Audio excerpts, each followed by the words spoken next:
Sahabat Travel Info dimanapun Anda berada saat ini, saya sedang meliput atau mengambil video di sekitaran Pasar Hewan Bolu ini ya teman-teman ya. Dan tentunya saya ingin mengajak Anda selalu mengikuti konten-konten kami sampai habis. Dan saat ini kami sedang mengambil gambar di sekitaran Pasar Hewan Bolu teman-teman. Dan tentunya saya akan wawancara dan ngobrol-ngobrol dengan salah satu pedagang hewan kerbau ya teman-teman ya. Tentunya Anda pasti penasaran dan silakan simak video ini teman-teman.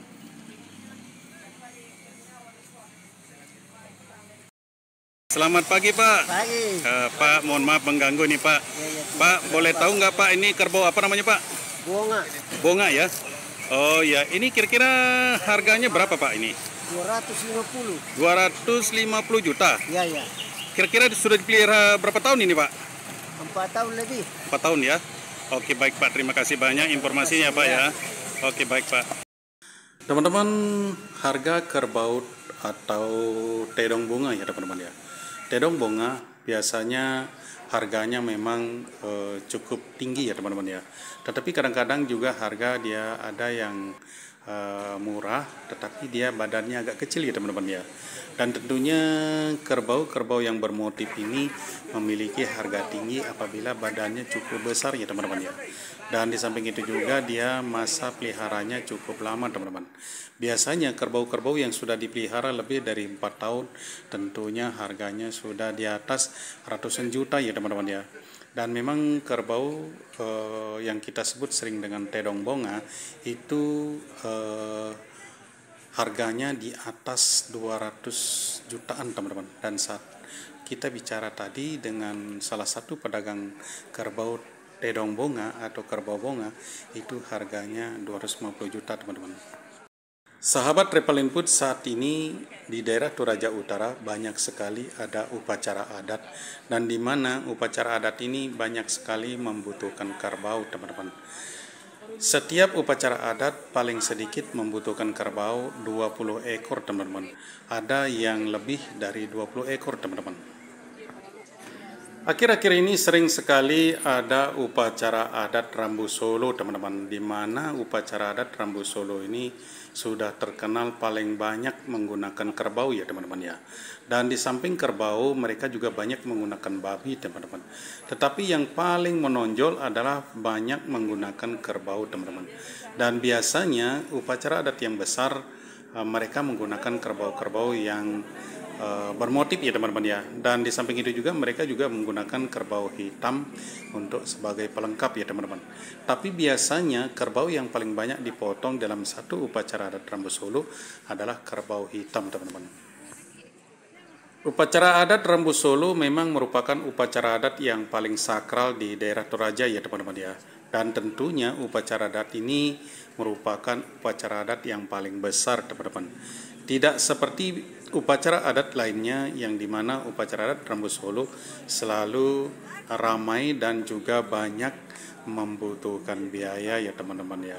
Dan tentunya ini merupakan suatu upacara adat yang cukup besar teman-teman.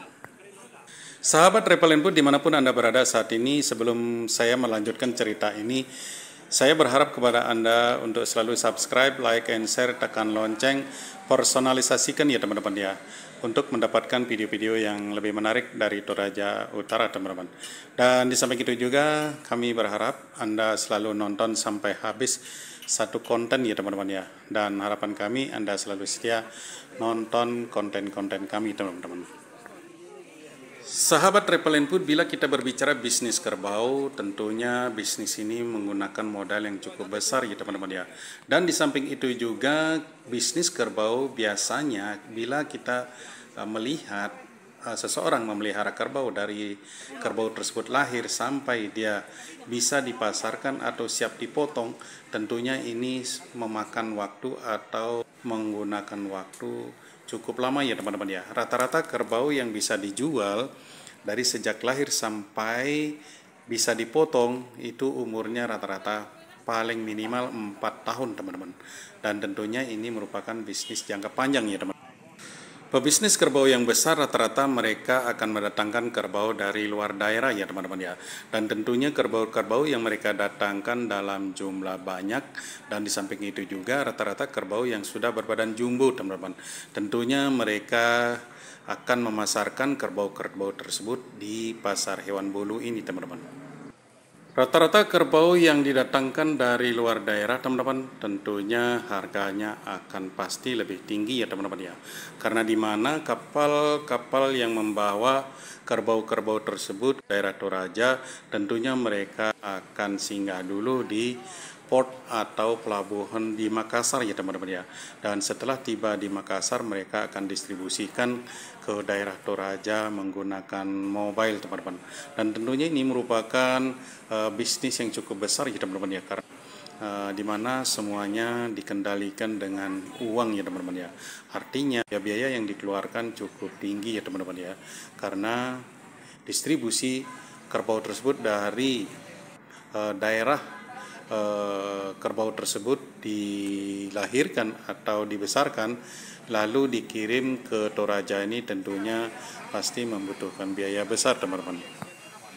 Sahabat Travel Info dimanapun Anda berada saat ini, kami berharap kepada Anda semua untuk selalu nonton konten ini, dan tentunya kami berharap kepada Anda untuk selalu nonton sampai habis ya teman-teman ya. Dan dimana kami juga berharap kepada Anda untuk selalu subscribe, like, and share, tekan lonceng, personalisasikan ya teman-teman ya. Dan tentunya kami juga berterima kasih kepada Anda semua atas support dan partisipasi Anda yang selalu setia menonton konten kami teman-teman. Oke teman-teman, terima kasih banyak. Sampai jumpa lagi.